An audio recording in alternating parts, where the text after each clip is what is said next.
Do native speakers know what a conditional tense is? Watch me ask a few and see their responses. Okay, can you answer this question for me? What is the zero conditional? Well, it sounds familiar, but I don't really remember what it is. For our second interview, can you tell me what is the zero conditional? I have no idea. If they don't know how to explain that grammar point, is it really important for you to learn? Let's find out. If you like learning with me, please subscribe and hit the bell to learn English grammar in a more manageable way. New videos are out every Thursday. If you memorize all the rules for using the zero conditional, but you can't put together a basic sentence, have you really learned the language? I don't believe so. And I prefer the communicative approach as a way to learn English and use the grammar in context. Memorizing grammar rules and the exceptions to the rules can be very helpful, but if you cannot express yourself in the target language, then they are useless.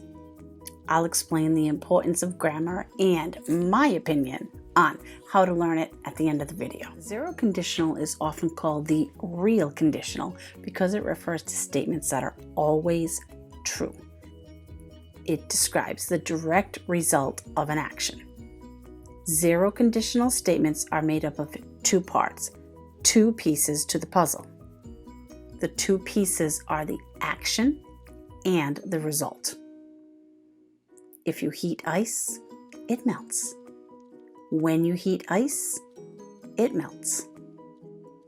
The first puzzle piece is the action, and the second is the result.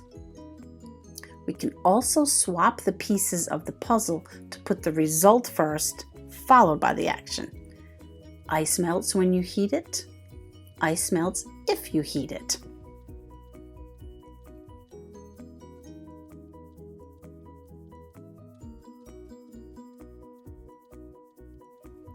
Please notice that when we put the result first, we do not need a comma between the two pieces of the sentence.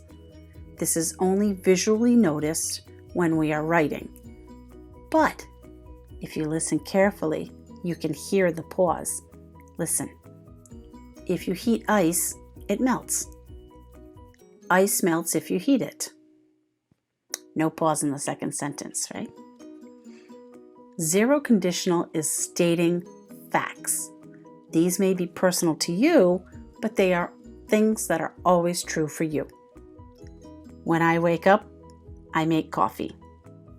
I make coffee when I wake up. For me, this is a fact and is always true. Always. Can you think of a statement that is always true for you? Or a sentence that is telling us a fact? Something that is real? Please, I'd love to read them in the comments below. Even though my English-speaking friends couldn't explain the zero conditional, let's see if they can use it in a communicative way.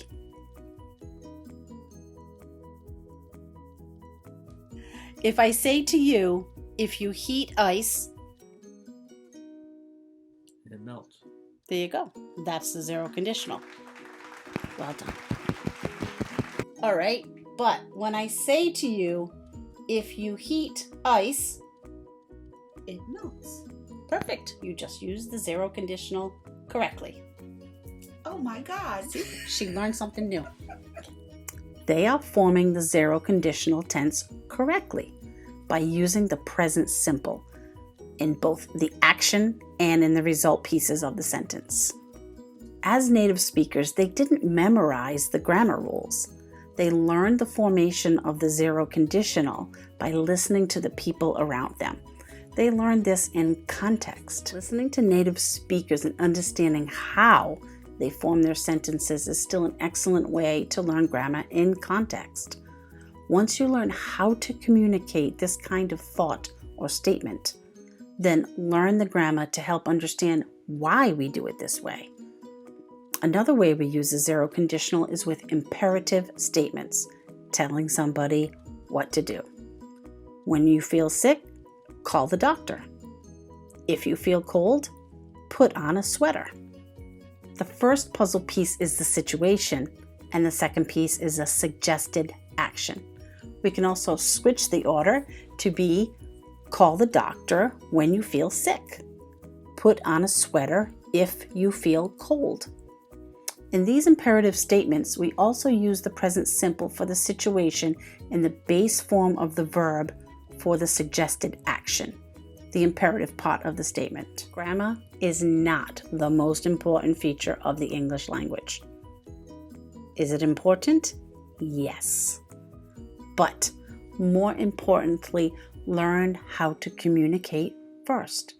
Once you have a strong foundation of the language, the grammar rules make more sense. If you would like to join my Facebook group for English tips and short videos, click the link below to join. We'd love to have you join us. Thanks for watching today. For more videos like this, please subscribe to see new videos every Thursday.